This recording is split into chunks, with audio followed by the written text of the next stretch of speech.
안녕하십니까. 박근혜 대통령 사주가 운이 좋게 흐르고 있다고 지난번 사주에 풀이한 적이 있습니다. 현재 국가가 어수선한 분위기 속에서 박근혜 대통령이 운이 좋다는 것은 보수가 무조건 집권한다고 단정하면 큰 오산입니다. 만약에 이렇게도 생각할 수 있을 겁니다. 보수가 집권한다면 박근혜 대통령 역할이 전혀 없기 때문에, 그렇다면 운이 좋다고 할 수가 없는 것입니다. 계속 핍박을 받으면서 지도력을 가졌을 때 그 역할을 할 수 있다는 것이, 난세 영웅이 나타나는 것이 나라의 운명을 구하듯이 망가진 나라를 재건하는 역할이 영웅인 것입니다. 이와 같이 보수가 단합해야 하고 원칙대로 나갈 국민들은 뭉쳐지는 것입니다. 새롭게 시작하려면 완전 망해야 다시 시작하는 것이 좋은 듯 합니다. 새로운 도화지에 그림을 그리는 것이 자기 표현하기 좋으나 그림을 그려놓은 상태에서 수정은 정말 힘듭니다. 오히려 국민들이 각성을 했을 때 비로소 바로 서는 것이, 단합 없이는 한 발자국도 나갈 수가 없다는 것입니다. 오히려 일보 전진은 이보 후퇴와 같은 것이기 때문에 그렇습니다. 다시 한번 박근혜 대통령 사주를 풀어봅니다. 자, 이 사주의 어떤 무토 입장에서 우리가 목이 이렇게 많고 하면은 결과적으로 어떤 부분이냐 하면은, 토의 목은 관이 되고 신약이면 살로 변해버린다고 했습니다. 그래서 이제 이 사주는 관살태왕이라는 것 자체는 인수를 통해 가지고 관인 상생을 해야 합니다. 자, 관인 상생의 어떤 상생은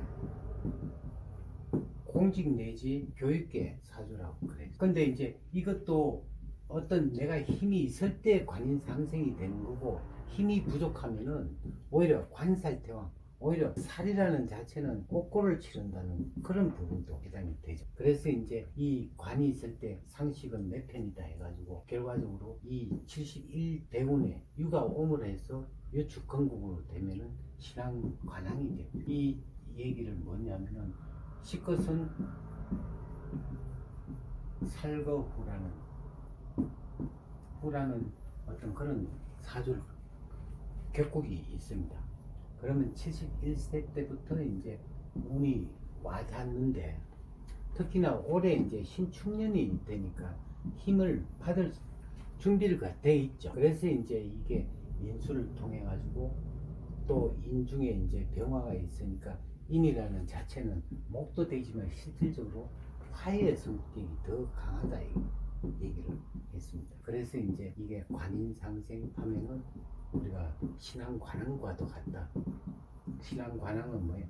통솔력, 지구력, 인내력, 이렇게 이제 정직의 준법 정신이 이제 강하다. 이런 어떤 힘이 이제 됐을 때 박차를 나가죠.